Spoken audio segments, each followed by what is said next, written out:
Le parfum d'Élise fanée collait encore à ma robe noire lorsque la trahison ultime a officiellement commencé. Je m'appelle Courtney.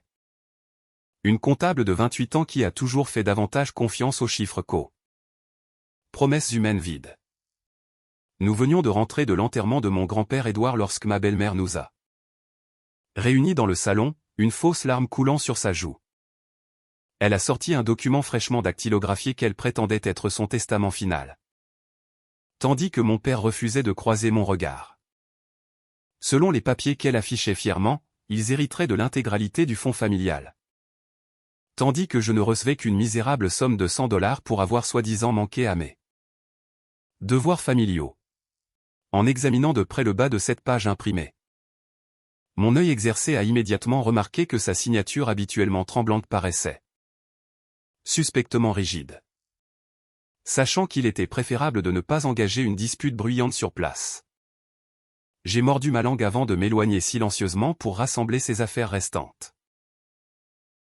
Après avoir quitté le salon tendu, je me suis rendu directement dans son ancien bureau pour trier ses objets personnels les plus chers, tout en organisant soigneusement son lourd bureau en acajou. Un papier plié a inopinément glissé des pages d'un vieux dictionnaire en cuir. L'écriture familière m'a envoyé un frisson dans le dos tandis que l'encre formant clairement une instruction très précise.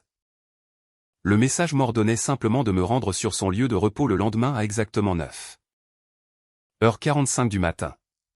Sans trop réfléchir à cette étrange demande, j'ai décidé de suivre son dernier souhait pour voir ce qui m'attendait.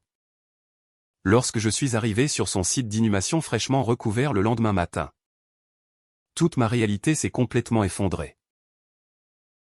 Avant de plonger plus profondément dans ce secret familial tordu, abonnez-vous à la chaîne afin de ne jamais manquer une mise à jour choquante. Le brouillard matinal persistait encore autour des pierres tombales polies dispersées dans le calme cimetière de Bois-County. En consultant ma montre pour m'assurer que l'heure correspondait exactement à l'instruction, je suis arrivé à 9h45. J'ai garé ma berline près de ses grilles de fer rouillé avant de marcher vers son site d'inhumation nouvellement recouvert. Personne d'autre ne se tenait à proximité tandis que les jardiniers travaillaient de l'autre côté de la colline. Au lieu de fouiller la surface plane de la pierre tombale, je me suis agenouillé sur l'herbe humide. Quiconque passait par là aurait facilement remarqué un objet laissé à découvert sur la dalle de pierre. Grand-père Édouard avait toujours eu un esprit méticuleux lorsqu'il s'agissait de sécuriser ses affaires privées les plus importantes.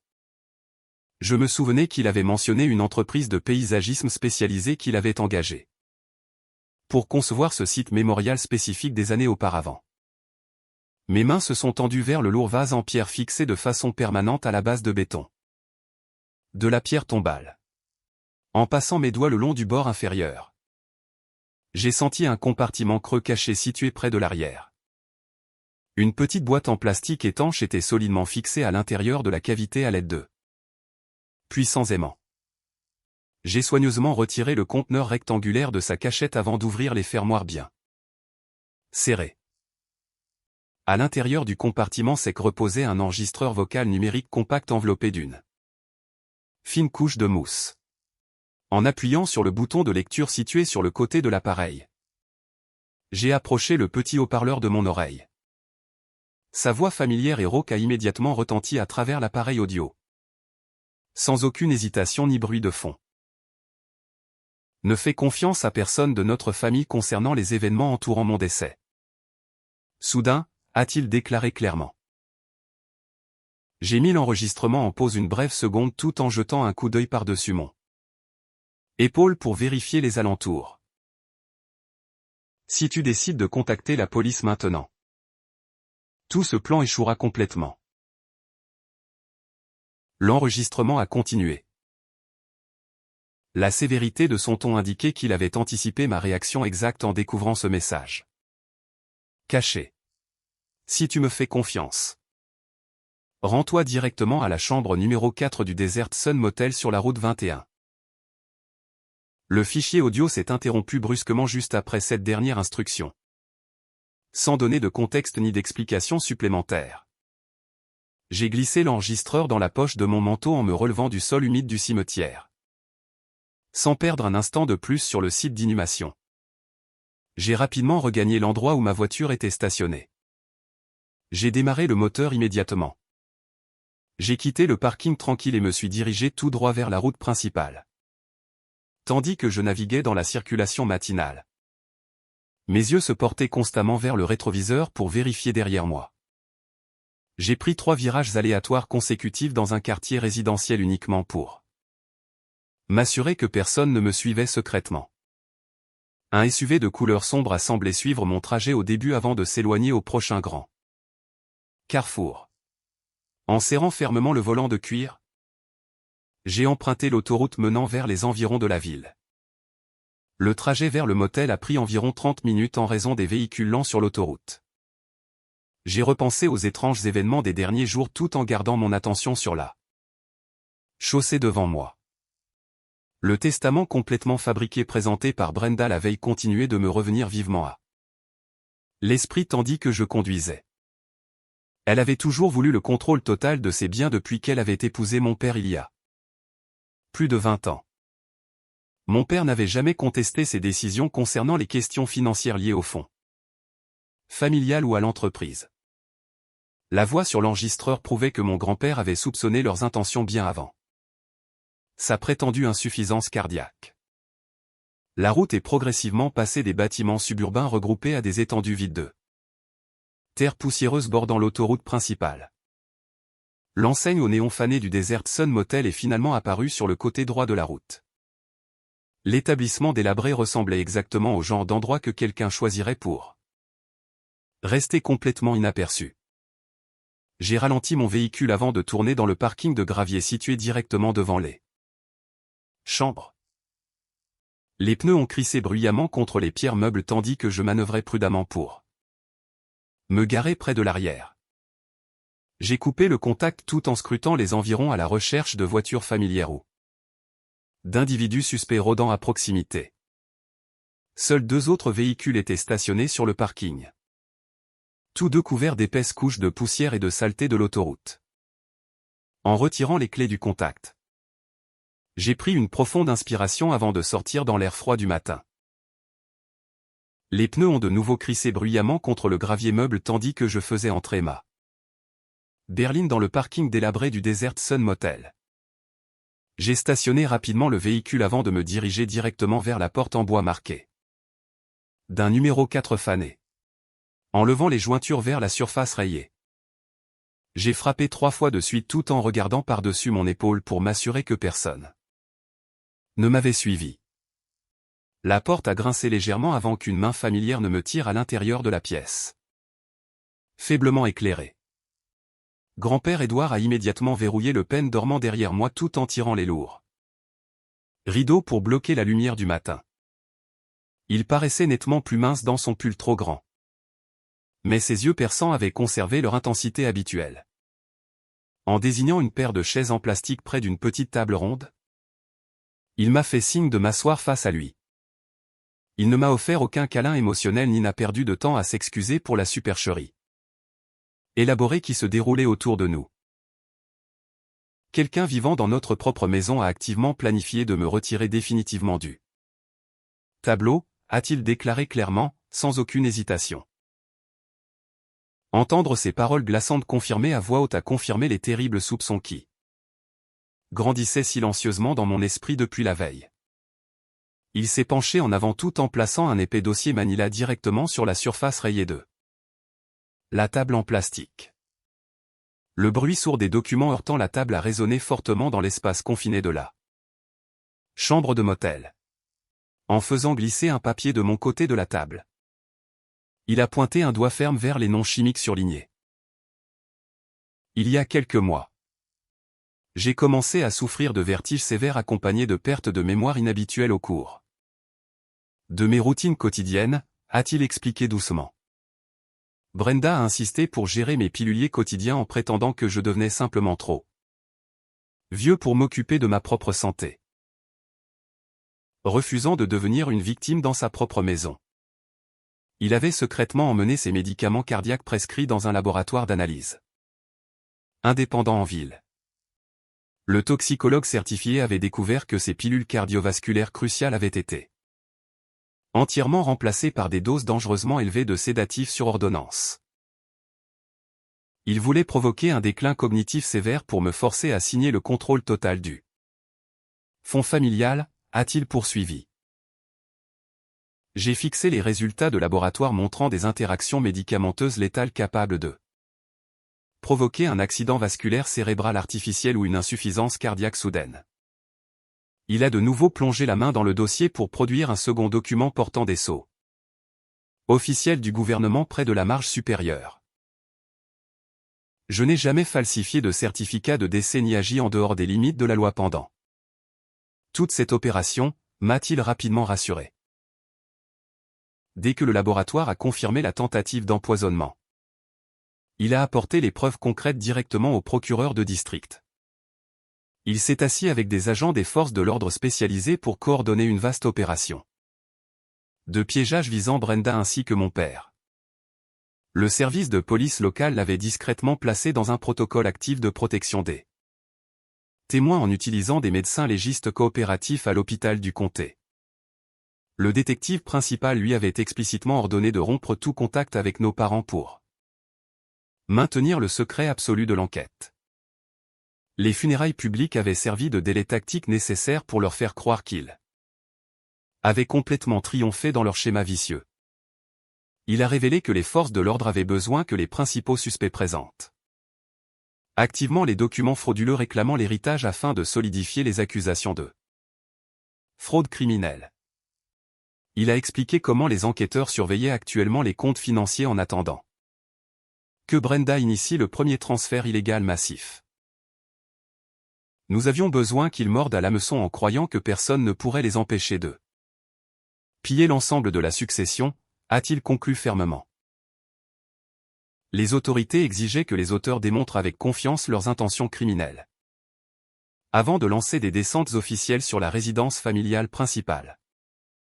J'ai posé mes mains tremblantes sur le bord de la table tout en assimilant l'ampleur massive de l'enquête policière en cours. Grand-père Édouard a versé un verre d'eau depuis une carafe en plastique proche avant de faire glisser la boisson de l'autre côté de la table vers moi. Il a observé de près mes expressions faciales pour s'assurer que je comprenais pleinement la dangereuse réalité impliquant nos propres parents. Ta belle-mère possède suffisamment de compétences manipulatrices pour prétendre que le laboratoire a mélangé les médicaments par accident, sans aucune intention malveillante, a-t-il mis en garde. Il s'est levé de la chaise en plastique pour arpenter la chambre étroite du motel tout en formulant son prochain ensemble d'instructions. Ils croient que tu es complètement isolé, sans aucune ressource pour contester leur autorité nouvellement établie sur la fortune familiale. A-t-il observé. En rassemblant les papiers éparpillés dans le dossier Manila, il s'est préparé à révéler la dernière pièce du puzzle reliant le tout. Grand-père Édouard a poussé une pile jaunâtre de documents depuis le fond de sa mallette en cuir à travers la table en plastique qui nous séparait. Les épais papiers contenaient un contrat de mariage juridiquement contraignant rédigé il y a plus de 28 ans entre mon père et ma mère biologique. Mon grand-père avait établi ces protections juridiques spécifiques précisément pour empêcher des individus opportunistes de vider facilement les actifs de l'entreprise familiale. En parcourant le jargon juridique dense imprimé sur les pages fanées, plusieurs clauses financières extrêmement strictes concernant le fonds familial massif sont apparues. Selon les dispositions du contrat explicitement signé, engager une procédure de divorce ou commettre une infidélité documentée signifiait que mon père perdrait immédiatement l'intégralité de son héritage, sans aucune exception. Mon grand-père a tapé de l'index directement sur le paragraphe de pénalité spécifique tout en expliquant le véritable motif derrière la tragédie. Brenda avait découvert l'existence de ce document financier restrictif peu après avoir commencé sa liaison secrète avec mon père il y a 2 décennies. Elle avait réalisé qu'épouser un homme déshérité ruinerait complètement ses plans ambitieux de mener un style de vie luxueux. En plongeant de nouveau la main dans sa mallette en cuir, il a soigneusement sorti un lecteur de cassette portable volumineux ainsi qu'une micro-cassette standard. Il a expliqué qu'il avait récemment découvert cet enregistrement spécifique en transférant d'anciens fichiers de répondeurs analogiques depuis des boîtes de stockage au sous-sol. La machine vintage possédait une fonction sensible d'activation vocale conçue pour enregistrer les conversations ambiantes se produisant près du récepteur téléphonique du bureau à domicile. En appuyant sur le bouton de lecture mécanique usé, les engrenages internes ont grincé avant qu'un enregistrement audio grésillant ne remplisse la petite chambre de motel. Brenda sonnait nettement plus jeune. Mais son ton manipulateur caractéristique restait indéniablement présent durant la conversation téléphonique enregistrée avec mon père. Si tu continues avec le dépôt de la demande de divorce, tu perdras immédiatement absolument tout concernant la fortune familiale, a déclaré Brenda froidement à travers le petit haut-parleur.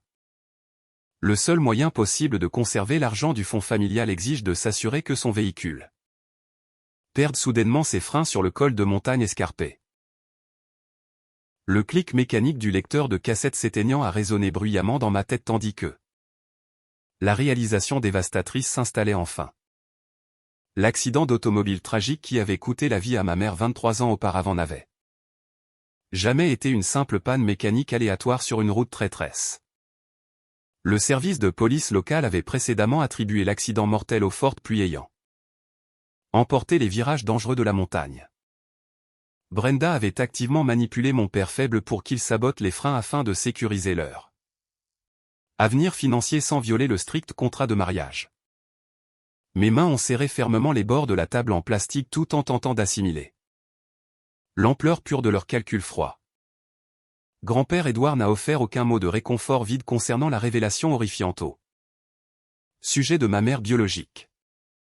Il a plutôt plongé la main dans sa poche pour produire un petit objet circulaire ressemblant à un simple bouton de chemise sombre. En plaçant le minuscule appareil sur la table, il a expliqué qu'il contenait une caméra cachée haute définition équipée de capacités de diffusion en direct. Il m'a démontré comment fixer solidement l'objectif caché directement dans le boutonnière supérieur de mon chemisier sombre afin d'assurer des angles de vue optimaux. L'équipement sophistiqué utilisait une connexion cellulaire pour transmettre à la fois des signaux audio cryptés et vidéo de haute qualité. Les autorités avaient besoin d'une confirmation visuelle indéniable de leur crime pour obtenir les mandats d'arrêt ainsi que les confessions audio parlées. Les détectives de la police ainsi que le procureur de district surveilleront le flux vidéo en direct depuis une unité de commandement mobile stationnée à proximité, a-t-il ordonné fermement. En ramassant le rapport de toxicologie expurgé détaillant les sédatifs dangereux d'auparavant, il a plié soigneusement le document médical avant de me le tendre. Il m'a ordonné d'entrer directement dans leur maison en utilisant les résultats du laboratoire comme appât pour briser complètement leur fausse confiance. L'objectif principal consistait à confronter Brenda directement au sujet des médicaments cardiaques falsifiés afin de provoquer une réponse émotionnelle agressive de la part de tous ceux présents dans le salon. Tu dois les agiter jusqu'à ce que leurs tempéraments arrogants les fassent se trahir concernant le faux testament ou l'accident, a-t-il expliqué. J'ai fixé la caméra cachée sur mon col avant de placer soigneusement le document médical plié à l'intérieur de mon sac à main en cuir. Le poids de la confrontation imminente s'est lourdement abattu sur mes épaules tandis que je passais en revue les étapes tactiques définies par les enquêteurs de police. Je devais me positionner soigneusement dans la pièce pour m'assurer que le minuscule objectif capturait parfaitement leurs expressions faciales. En hochant silencieusement la tête vers l'homme qui avait risqué tout pour exposer la vérité, je me suis préparé à exécuter la phase finale de l'opération. Le grincement perçant de la massive grille de fer a résonné bruyamment tandis que je conduisais mon véhicule dans l'allée spacieuse de la propriété de mon père. En stationnant la berline près des marches d'entrée, j'ai subtilement ajusté le bouton sombre sur mon col pour m'assurer que la caméra cachée restait alignée. En prenant une profonde inspiration pour stabiliser mon pouls, j'ai marché vers les imposantes portes en acajou avant de sonner à la sonnette en laiton poli. Mon père a ouvert lentement la lourde porte avec une expression tendue avant de s'écarter silencieusement pour me permettre d'entrer dans le vestibule. au lieu de son regard hostile habituel. Brenda m'a accueilli avec un sourire soigneusement construit tout en me faisant signe vers les meubles à l'intérieur du salon formel. Mon demi-frère cadet Dylan était affalé sur le canapé d'amour à proximité en faisant défiler paresseusement son smartphone sans m'offrir aucun signe de politesse à mon arrivée. Brenda m'a fait signe de m'asseoir sur le canapé opposé avant de verser délicatement du thé chaud. Depuis une théière en porcelaine dans plusieurs tasses délicates. Elle a adopté un ton de sympathie maternelle pratiqué tout en faisant glisser une tasse fumante à travers la table basse en verre de mon côté. Je sais qu'hier a été incroyablement difficile pour tout le monde concernant les termes étonnamment durs écrits dans le testament final de ton grand-père, a commencé Brenda doucement. Elle a placé sa main sur sa poitrine tout en feignant un air de profonde tristesse pour correspondre à ses paroles trompeusement réconfortantes concernant la situation. Édouard avait un esprit plutôt têtu durant ces derniers mois tout en faisant face à ses problèmes de santé en déclin rapide, a-t-elle continué sans rompre le contact visuel. J'ai maintenu une expression complètement neutre tout en positionnant soigneusement mon torse pour capturer chacun de ses mouvements à travers l'objectif dissimulé attaché à mon chemisier. Nous croyons honnêtement qu'il n'a jamais vraiment eu l'intention de te laisser avec pratiquement rien après toutes ces années, a interjeté mon père nerveusement depuis son fauteuil. Brenda lui a lancé un regard rapide pour le faire taire avant de plonger la main dans un portefeuille en cuir premium reposant à côté de sa tasse décorative. En sortant une pile immaculée de papier juridique agrafé. Elle a doucement poussé le document épais à travers la surface lisse du verre directement vers mes mains. En jetant un coup d'œil au titre en gras imprimé en haut de la page. J'ai immédiatement reconnu le format familier d'une renonciation volontaire à un litige successoral. Je veux simplement te protéger d'une bataille juridique profondément épuisante contre des avocats d'entreprise implacable, a expliqué Brenda d'une voix nauséabonde de douceur. Elle a tendu un stylo en argent tout en faisant un geste encourageant vers la ligne de signature. Désignée située près de la marge inférieure de la dernière page. Signer cet accord te garantit de recevoir immédiatement un règlement en espèces respectable sans payer de frais juridiques exorbitants, a-t-elle ajouté de façon persuasive. La tactique manipulatrice est devenue aveuglément évidente alors qu'elle tentait de sécuriser sa fortune volée en me bloquant légalement de contester jamais le testament frauduleux. Elle avait désespérément besoin de ma reddition juridique formelle pour finaliser sa prise de contrôle hostile complète du fonds familial lucratif sans faire face à de futurs obstacles judiciaires. J'ai complètement ignoré le stylo offert tout en ramassant le document juridique pour parcourir les clauses biaisées conçues entièrement pour leur bénéfice exclusif. Le montant du règlement proposé couvrait à peine les dépenses de base de la vie pendant quelques mois tout en me forçant à renoncer à des millions d'actifs hérités légitimes. En replaçant fermement les papiers sur la table en verre. J'ai repoussé le document loin de moi jusqu'à ce qu'il s'arrête directement devant sa tasse. Je refuse de signer toute renonciation juridique concernant la succession de mon grand-père dans ces circonstances hautement suspectes, ai-je déclaré avec une clarté absolue. La façade maternelle soigneusement construite a instantanément disparu du visage de Brenda tandis que son faux sourire se transformait en une ligne serrée de pure irritation. Sa posture est devenue complètement rigide tandis qu'elle fixait l'offre de règlement rejetée. Restée intacte sur la table basse coûteuse qui nous séparait. Dylan a finalement levé les yeux de son écran tout en déplaçant son poids de façon agressive sur le canapé d'amour pour me lancer un regard de défi.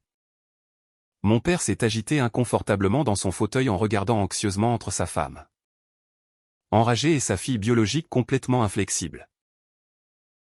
Tu commets une erreur incroyablement stupide en rejetant mon généreux rameau d'olivier aujourd'hui, a averti Brenda tandis que sa voix perdait son inflexion auparavant douce. Le silence lourd remplissant le salon spacieux a signalé la fin permanente de son approche diplomatique trompeuse pour gérer ce problème d'héritage. Elle a ramassé le contrat rejeté avant de le placer dans son portefeuille en cuir avec des mouvements agacés pour dissimuler sa frustration croissante. Le sourire faux méticuleusement construit reposant sur le visage de Brenda s'est instantanément figé. En un masque rigide d'incrédulité absolue suite à mon rejet ferme. En maintenant un contact visuel complet à travers la table basse en verre. J'ai initié le piège psychologique recommandé par les enquêteurs de police plus tôt dans la matinée.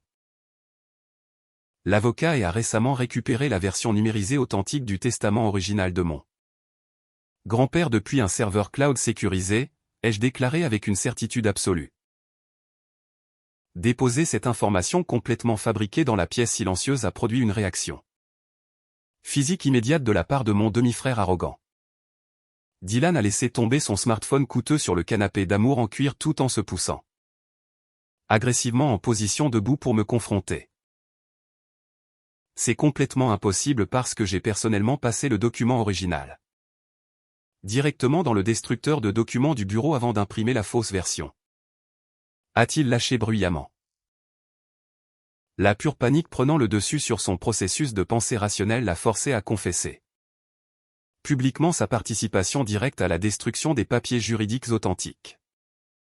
Brenda a tourné brusquement la tête pour lancer un regard meurtrier à son fils imprudent tout temps, tentant de faire taire ses éclats vocaux frénétiques. Ferme ton stupide bec tout de suite avant de causer encore plus de complications inutiles pour nous, a sifflé Brenda farouchement au jeune homme paniqué. Mon père s'est enfoncé plus profondément dans son fauteuil tout en essuyant d'épaisses perles de sueur froide se formant sur son front de plus en plus pâle. Il a réalisé que la situation dégénérait rapidement hors de leur contrôle malgré toute leur planification méticuleuse au cours des dernières semaines. En ignorant leur conflit interne chaotique.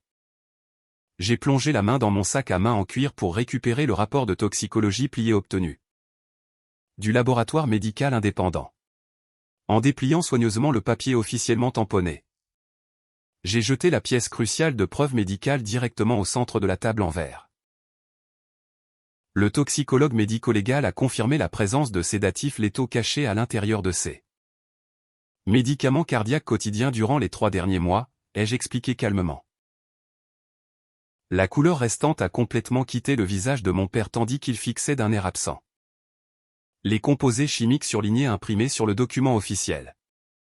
Il a commencé à hyperventiler tout en agrippant les accoudoirs de son fauteuil dans une tentative désespérée de maintenir son équilibre physique durant la confrontation.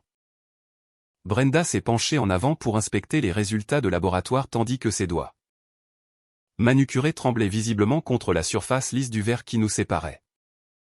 Réalisant que la preuve scientifique indéniable avait complètement détruit son récit soigneusement construit, tout son comportement a basculé vers quelque chose de véritablement malveillant. La persona d'hôtesse polie a entièrement disparu tandis qu'elle se poussait vers le haut depuis le canapé pour réduire la distance physique entre nous. En faisant des pas lourdement agressifs à travers le sol carpetté. Elle a positionné son corps directement devant ma figure assise, dominant ma position.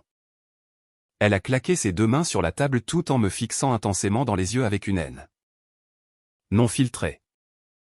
L'objectif dissimulé attaché à mon col a parfaitement capturé l'intensité prédatrice rayonnant de sa mâchoire fermement serrée durant ce moment crucial.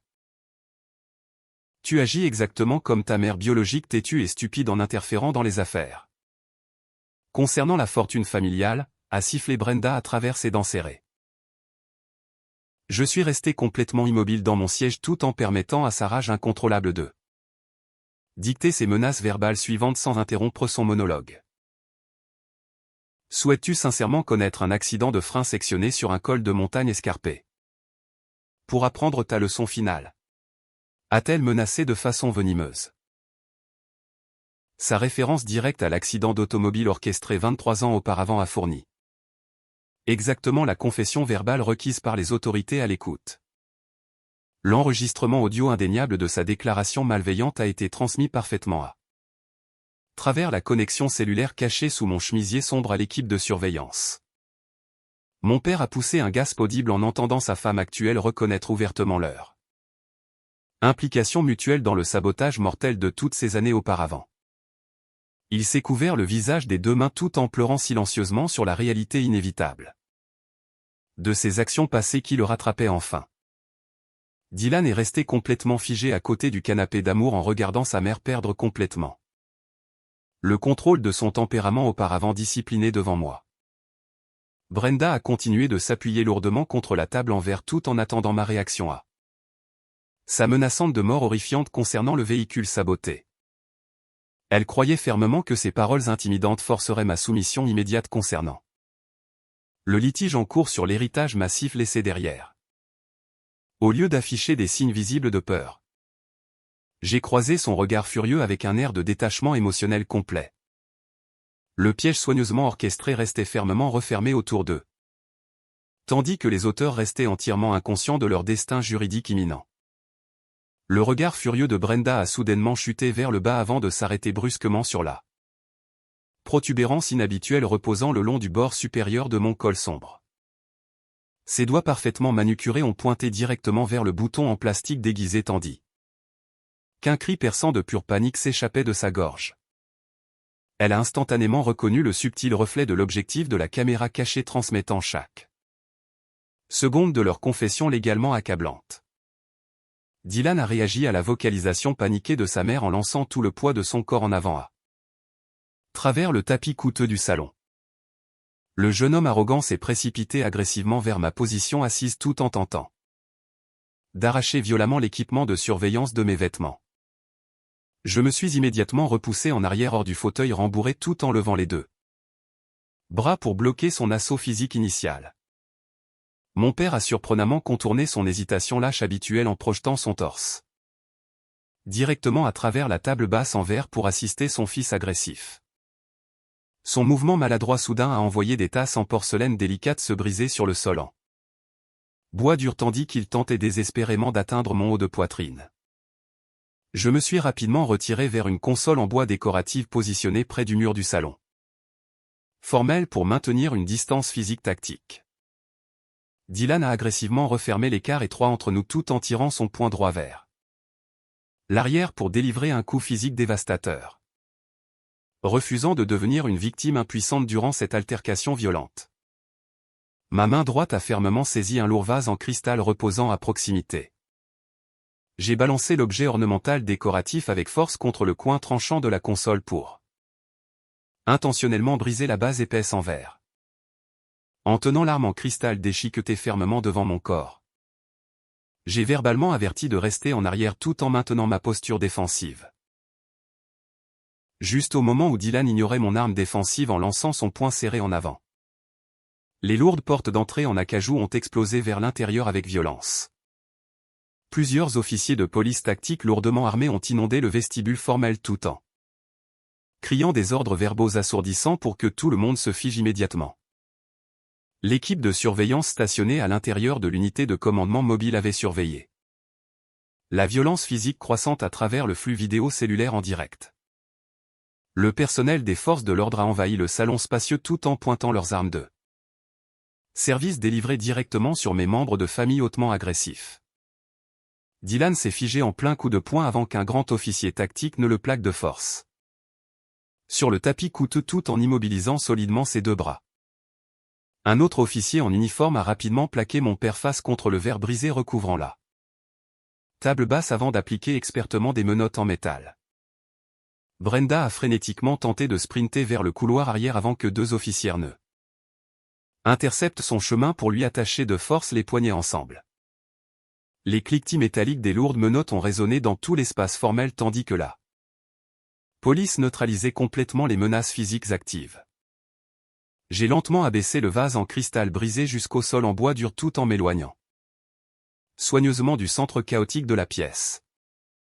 Un sergent de police commandant a officiellement déclaré la zone complètement sécurisée tout en ordonnant à son équipe dédiée de lire aux suspects leurs droits Miranda.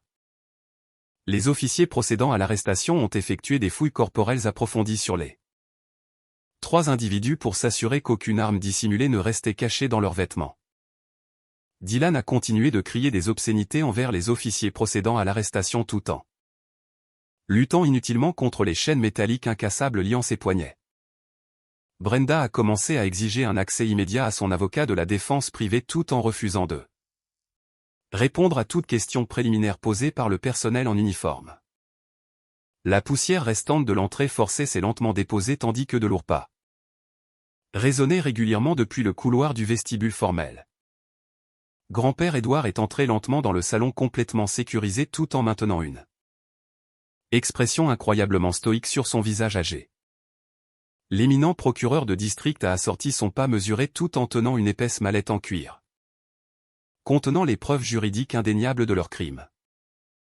Brenda a fixé avec une horreur absolue l'homme âgé se tenant parfaitement en vie tandis que ses poignets restaient fermement liés derrière son dos. Mon père a de nouveau commencé à hyperventiler en réalisant complètement les conséquences dévastatrices qui l'attendaient à l'intérieur d'un établissement pénitentiaire fédéral à haute sécurité. L'homme plus âgé n'a offert aucun mot de sympathie aux individus traîtres agenouillés sans défense sur le sol de sa propriété. Le procureur de district a formellement informé les suspects menottés de leur transfert imminent vers le centre de détention central pour les procédures d'enregistrement. Les officiers en uniforme ont de force hissé les 3 individus vaincus sur leurs pieds tout en les guidant vers les véhicules de patrouille en attente à l'extérieur. Je suis resté silencieusement près de la console en bois endommagée tout en observant l'effondrement total de leur entreprise criminelle avide. 4 mois se sont écoulés depuis la nuit où les sirènes de police stridentes ont déchiré le calme quartier suburbain de Boise. Durant cette période, des spécialistes médico-légaux dédiés ont réussi à récupérer le document testamentaire original à partir des fragments de papier détruits. Les procureurs d'État ont officiellement rouvert l'enquête classée concernant la collision de véhicule fatal ayant coûté la vie à ma mère biologique des décennies auparavant. Des examinateurs médicaux indépendants ont croisé les rapports de toxicologie nouvellement obtenus avec les enregistrements de la caméra cachée pour construire un dossier étanche. Le procès criminel très attendu a officiellement commencé à l'intérieur du palais de justice bondé du comté d'Ada durant la saison automnale précoce. Brenda était assise rigidement à côté de son avocat de la défense coûteux tout en refusant de reconnaître ma présence de l'autre côté de la salle d'audience silencieuse. Mon père a visiblement tremblé tout au long de la procédure juridique entière en fixant d'un air absent la table de la défense en bois massif. Dylan a maintenu une posture physique défiante jusqu'à ce que le procureur principal diffuse les enregistrements audio secrets devant le jury attentif. Entendre leur propre voix malveillante complotant un meurtre ainsi qu'une ruine financière totale a complètement détruit leur stratégie de défense soigneusement fabriquée. L'équipe de la poursuite a présenté les images de diffusion en direct capturant leur assaut physique violent tentant de détruire la caméra cachée. Des témoins experts ont témoigné concernant les doses létales de sédatifs sur ordonnance secrètement placés à l'intérieur des piluliers quotidiens de médicaments cardiaques.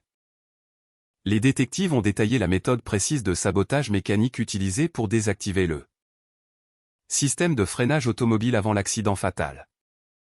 Les membres du jury ont affiché un dégoût visible tout en assimilant les preuves écrasantes, confirmant le calcul froid derrière les crimes. Le juge-président a rendu le verdict final après 3 jours épuisants de délibérations intenses du jury derrière des portes closes. Il s'est adressé directement aux accusés tout en condamnant leurs actions horrifiques motivées entièrement par une avidité incontrôlable ainsi que par une pure malice. Brenda a reçu une peine de prison à perpétuité sans possibilité de libération conditionnelle pour avoir commis un meurtre au premier degré ainsi que pour avoir orchestré la vaste conspiration financière. Mon père a obtenu 30 ans à l'intérieur d'un pénitencier fédéral à sécurité maximale pour ça. Participation directe au sabotage du véhicule. Dylan a obtenu une peine de 20 ans de prison fédérale pour obstruction à la justice ainsi que pour sa participation active à la tentative de fraude. Regarder les huissiers armés les escorter vers les cellules de détention a apporté un sentiment profond d'absolue finalité aujourd'hui.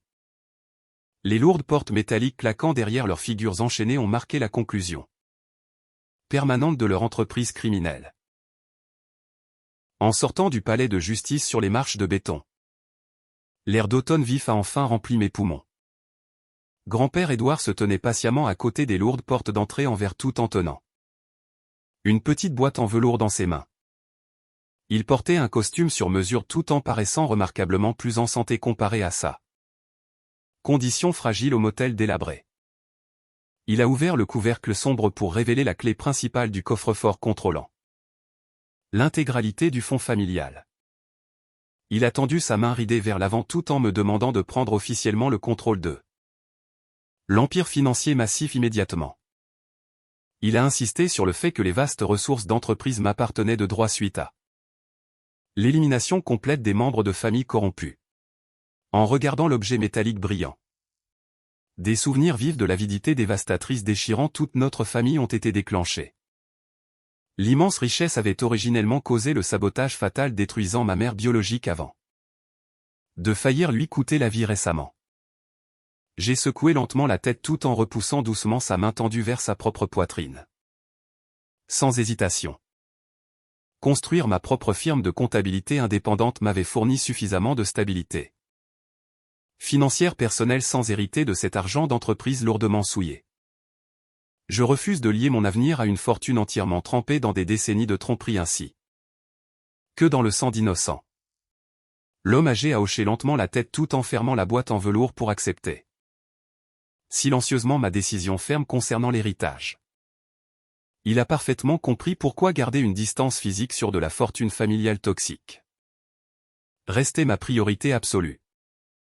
Il a placé la petite boîte solidement à l'intérieur de la poche de sa veste avant d'offrir un dernier signe de respect mutuel. En enroulant mes bras autour de ses épaules. J'ai partagé une dernière étreinte avant de nous séparer définitivement aujourd'hui. J'ai tourné le dos aux marches du palais de justice tout en marchant d'un pas régulier vers ma berline stationnée à proximité. En déverrouillant immédiatement la portière du conducteur. J'ai glissé dans le siège avant en cuir pour me préparer à mon départ. En plaçant fermement les deux mains sur le volant. J'ai ancré mes pensées concernant le chemin complètement inconnu qui s'étendait devant moi. Démarrer le moteur a instantanément signalé le début de ma vie complètement indépendante. En m'éloignant de la ville. J'ai enfoncé fermement la pédale d'accélérateur tout en m'éloignant du palais de justice sans jamais regarder en arrière.